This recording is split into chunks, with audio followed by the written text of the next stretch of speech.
It's not like us. It's unlike us. I don't know what it wants or if it wants, but it'll grow until it encompasses everything. Our bodies and our minds will be fragmented into their smallest parts until not one part remains. Annihilation. And that is what is upon us in this week's review. Join us for our review of Annihilation from 2018. On February 23rd. It came here for a reason. It's spreading. It's destroying everything. It's not destroying. It's making something new.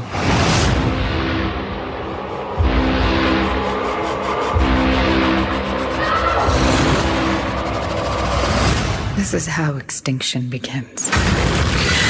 Annihilation. Rated R. February 23rd. Joining me, as always, are reoccurring guests Cole and Taylor. It's funny how these were all recorded years ago, and each one of these is eerily coming out at a weird and pointed time. I'm not saying that we're facing annihilation, but this pandemic is for sure doing stuff to all of us. Stay safe out there, guys. The description for this is Lena, a biologist? What? A biologist and former soldier joins a mission to uncover what happened inside Area X. That's original. A sinister and mysterious phenomena that is expanding across the American coastline.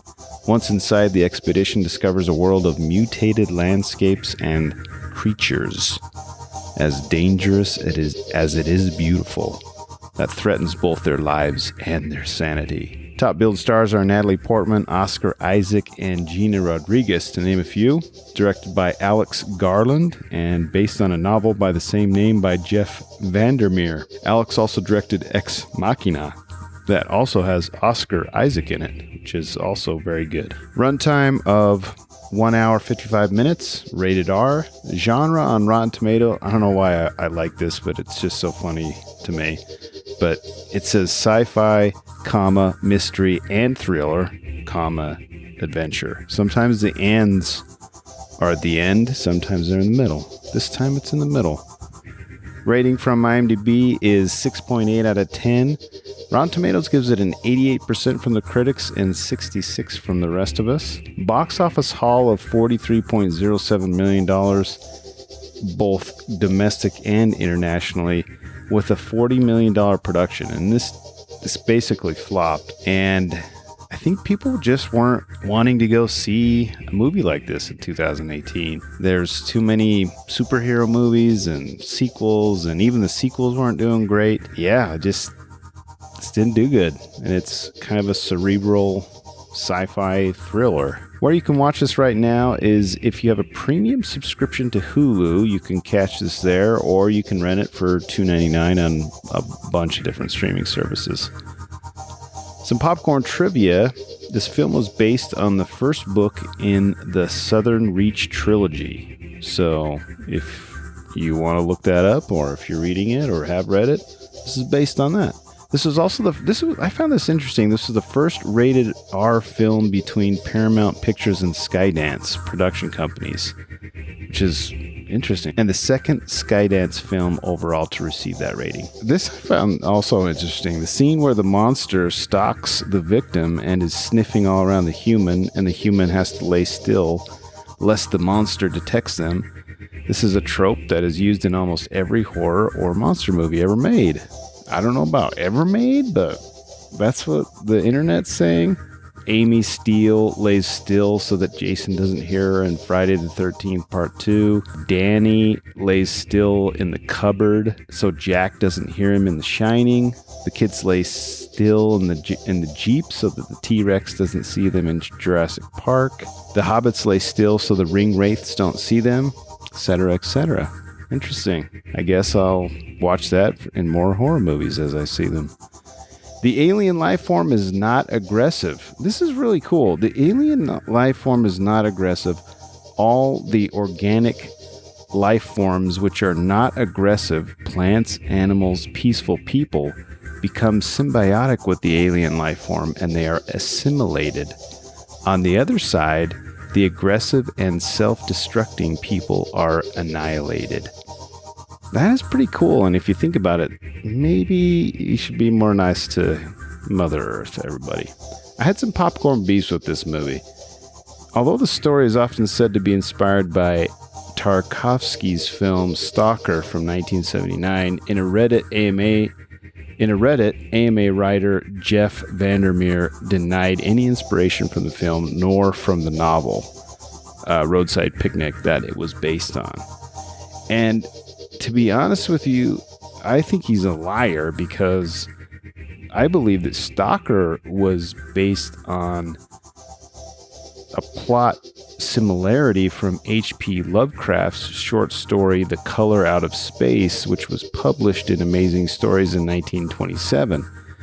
Both movies are involved with a meteor that crashes to planet Earth, an alien entity that it changes plants, animal life, and alters the landscape around it, and a group of humans that are affected by the meteor also try to know the cause of the altered landscape around the crash landing. So, I mean, come on, my man.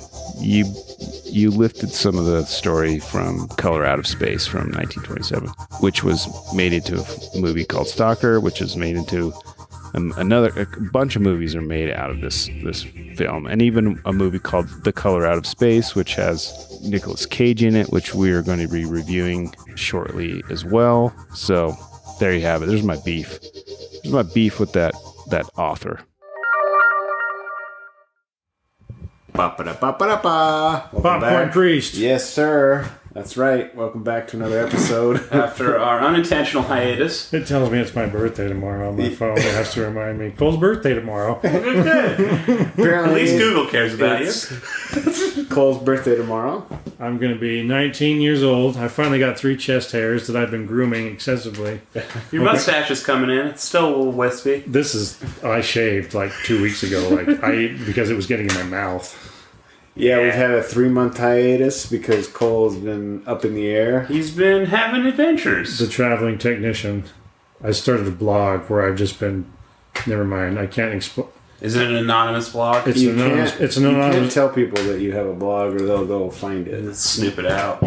True, but... Well, I don't know. Depends let's say I have a blog and I've been posting everything that's wrong with the theaters that I've been going to and why they should not visit them. Tonight, it was... Annihilation, directed by Alex Garland, director of Ex Machina, starring Natalie Portman, Tessa Thompson, and Jennifer Jason Leigh with Oscar Isaac. That's pretty good. It was Taylor's pick. And it was about a scientist who was asked to go into... Volunteered. Basically... Well... She volunteered because her husband volunteered. But they're like, hey, you should... Basically, a comet strikes the Earth, creating a sort of cosmic bubble. A giant oil spill. The army is sent in. Refractory thing. Natalie Portman's husband is the only one who makes it out. But he's all messed up real bad. And so she takes it upon herself to volunteer back to go into the Shimmer to figure out what happened and hopefully a way she might be able to save him. Yeah. As he appears to be dying from the effects of what occurred inside.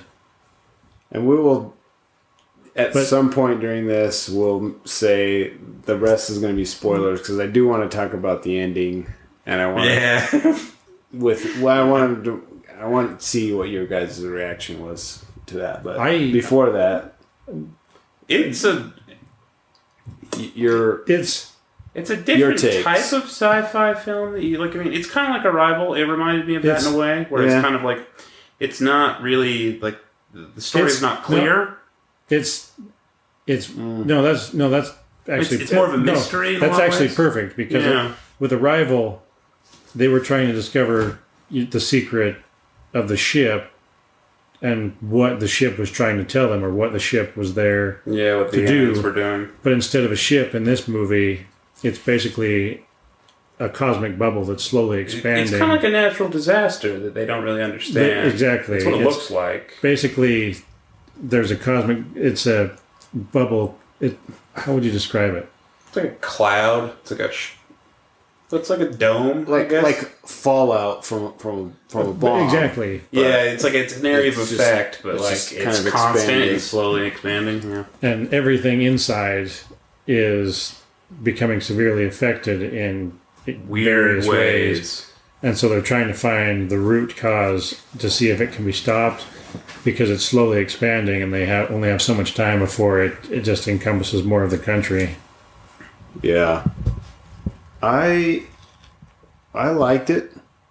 Yeah, I liked it too. I thought it was pretty rad. Like as far as like the type of movies you see, like it's not. It's his movies. I mean, he's Ex true. Machina He's true was sci-fi. awesome. Like when he does. I don't know that I would call Sunshine true sci-fi. Half of it is. Well, but then it goes off the rails. Well, no, but I mean, which I thoroughly enjoyed. Oh no, I love that movie. Because that was the last thing you were going to expect. Yeah, you don't expect the changes to go. When you see him sitting there, and then it totally takes that 180 turn, but it kept it interesting because you didn't know what was going to happen. Or 28 days later, because Did he do that too? he wrote it. He wrote Sunshine too. Oh, okay. But I think Ex Machina was his first directorial. Yeah, that was the first one. I just checked on IMDb. That's he was a pretty well-known writer for a while. But he actually explores the depths of sci-fi and like the true meaning of Ex Machina. It's basically it follows Don't the same. spoil Ex Machina. No. I'm just saying the theme of what is really human compared to in Ex Machina. It was man versus machine, where in this one it's man versus nature in terms of. I'd say it's even weirder than that. That's just putting it basic. Yeah, like it's way weirder than it's nature for like. It's alien something interacting with our an alien. It's not really biological. obvious. Like it seems, it's clearly a foreign entity of some sort, but it's not obvious. Nature affected by a cosmic it's source. it's essentially like the way that nature is on Earth, like the way of like life and the way that it is structured, and I don't know. It taps to a lot of reasons that radiation is scary, even though it's something considerably different. But it's like that scares us because you destroy your DNA, you will die. Well, not radiation, more like evolution. Yeah, but it's like super fast. That's what I mean. Feels like radiation. Evolution on crack, basically. It's like evolution. Well, I mean, yeah, because mutations are usually bad. It's like occasionally, you get the beneficial ones that are advantageous, like having a skull outside. Really aggressive. But yeah, this is like things are still alive and they're mutating, which is But I mean, his shows. What I like is that he knows how to keep a good balance between asking, deep philosophical questions, but at the same time, giving you good jump scares and enough action to keep you intrigued as to what's going. There's some light horror elements to this. They're not significant. There's only 2 or 3 parts that you're like, this is like some body horror that make you jump or that are kind of tense, but the rest of it is. It doesn't fully explain stuff, which I like. Exactly. That's what I like too. It's more. There's some real ambiguity. I would say sci-fi thriller then horror. But considering the magnitude of what he was trying to do, I mean, there would have to be things left over. Yeah. Plus. It makes me curious about the source material. Or that's what it could be, because it's a trilogy, so there's 2 more books. So he may, if this had done well, he may have gone further. And I remember reading, when this came out in theaters, people saying that the book was very much this way, that it was kind of not ultra clear. It was not that wasn't the type of story it was. I doubt keep thinking it's vibrating. He said he doesn't want to make them. They might, but he doesn't want to make them. He doesn't want to make. It would be weird not to have him do it though. But he doesn't seem like the kind that would kind of want to stick with something. He kind of I don't know that you really need one. That's true. I don't know. I don't know how the book goes. The book may be different. Reading the synopsis, the second book doesn't sound that interesting, but reading the synopsis of the third book would be very cool to see, because it's. I don't want to give. I guess it does set up a lot of threads there. You could explain this more, but I think it's more interesting. He's pretty much.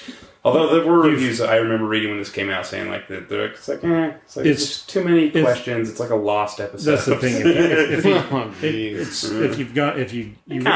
Well, no, I agree. Well, you run That's that why risk I said of that because I hate that show. well, no, you run that risk as if you go too far down one road, you lose people's interest, and if you go down another road, you go down just like piss them off. The David Lynch road of just being like exactly the Eraserhead road. What is even going on?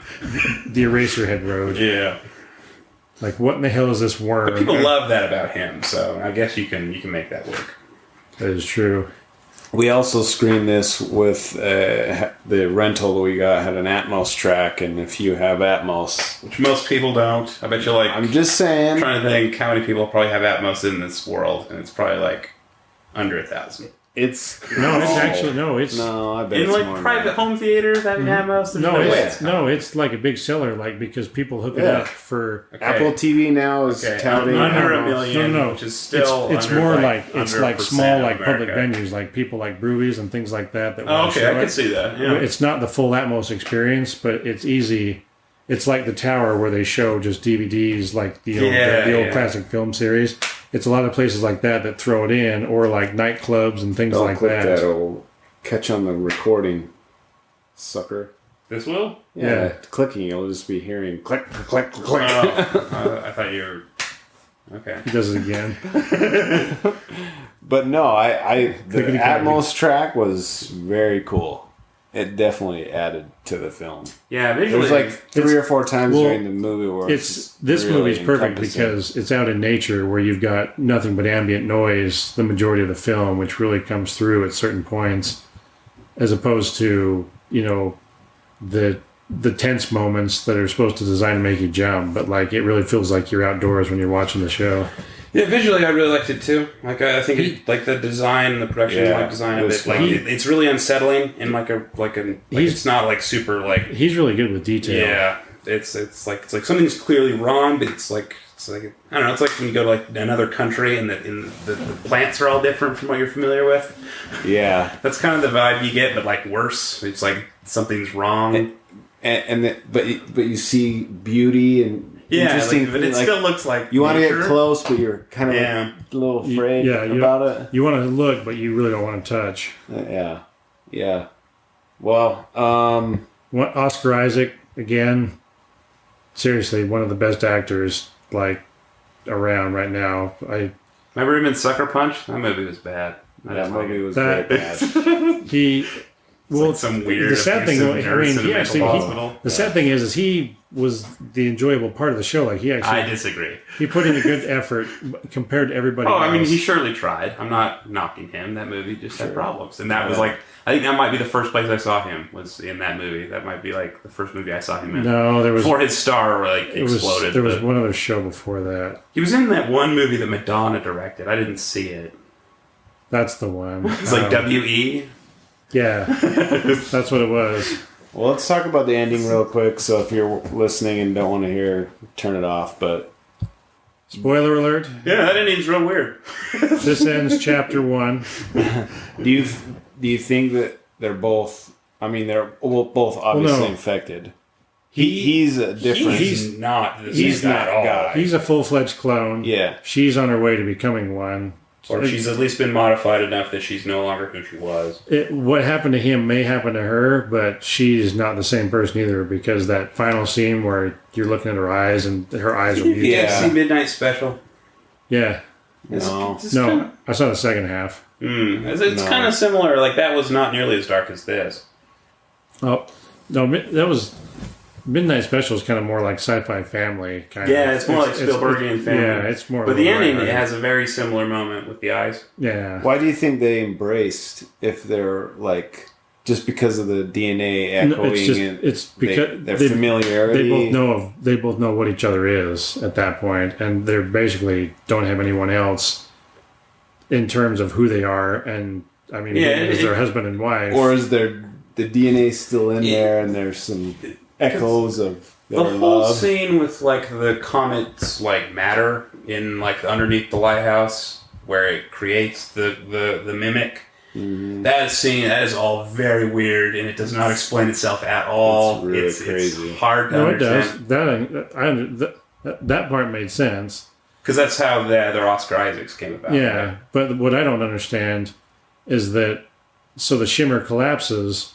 So if Oscar Isaac's a clone, how does he become perfectly healthy all of a sudden? Yeah, and why was he sick when he was outside? When he was outside of the shimmer. Yeah. Unless it's spread, or unless it's because he's around her and she's helping him what did stay it want? stable. You don't know that either. But he only became stable after the shimmer broke. the shimmer broke. Yeah, but they said a few days after, which is when she came back. When the doctors were talking to her. I kind of remember he just started feeling better after. Although they said after a few days his blood pressure stabilized, and now he's sitting up. Yeah, and his talking. organs stopped failing. So they have 2 contained shimmers. But again, you don't know. That could be the case. What was that comment about? Basically, what happened. Never mind. I won't say that. That joke's Speculation. No. I was going to make a joke, but it was going to be really offensive. Well, it's good. You should see it. Yeah, if you like sci-fi, I mean, it's not. It's kind of like the end of 2001. It's 2001 style in a way. If you like a tense sci-fi movie that basically. I could see people really hating it. That ask questions at the same time. It's worth watching. It's not for everyone, that's for sure. I can see it. There is, you said. I can see someone walking out of that being like, there is violence and the F time. word. If anyone's offended by either or. I don't remember the swearing at all. Josie, the ambulance driver, when she started. Oh right, yeah, never mind. And there's some graphic deaths. There's a few. Oh yeah, violence for sure. I just thought language. I didn't notice that much, but you're right. There were some moments. But the what's Jennifer Jason Leigh, the psychologist? Is that her name? JJL, Jennifer Jason Leigh. She's really good. Yeah. She's really unsettling. You don't really understand what's going on. Parting thoughts? I can't wait to see what he does next. It's people like that I wish I knew how to secure funding for him just so they could keep going. I think this movie did okay, maybe. Yeah, and it had some... For what it is, critical. It's hard for a movie like this to do But well. considering it's not Natalie $1 billion. Portman was the biggest star, I'm sure it probably wasn't that much in terms of budget-wise. I'm sure he knows how to keep it low. Yeah, he's not making Heaven's Gate and destroying his career while doing cocaine. or Tomorrowland or John Brad Bird Carter. has recovered. Well, no, that's okay. So, I feel like he had to do Incredibles 2 because of Tomorrowland. Side note, just off topic. So Andrew Stanton blew it with John Carter. John Carter. We get Finding Nemo 2. Yep. Brad Bird screwed it with Tomorrowland. We get Incredibles 2. The Gore Verbinski screwed it with the. Well, actually, he's still in the hole because then he went with A Cure for Wellness, and that bombed as well. So. Yeah, I just like the idea of unless you know how to animate films showing up after those movies bombed and being like, yeah, it's we saw the film, it's a great film. How about those sequels to those other movies that made money for us? Yeah, so, that's the thing. That's why. I know that's what it's kind of like a goodwill thing. Well, sorry. No, I think it's because the majority. I think a lot of it is because they're producers of the films, and so I mean, you've got to get a hit, so you've got money to work on a different project that you want to do. Which, it makes me wonder if any of them will go back to live action. Well, last I heard, Brad Bird was planning. Have you ever heard of that book, The 1906, that talks about the San Francisco earthquake? I think that destroyed the city. Okay. I guess that's what he was planning on working on before Tomorrowland, and then Tomorrowland bombed, and so I think that's what he's going back to. But it sounds really interesting. Tomorrowland. Anyway, but we digress. Yes, sorry.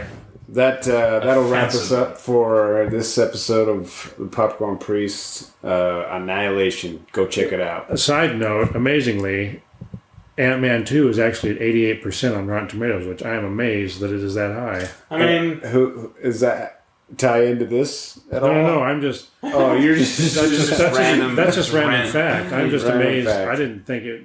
I've heard it's really good. I thought the first one was a fluke.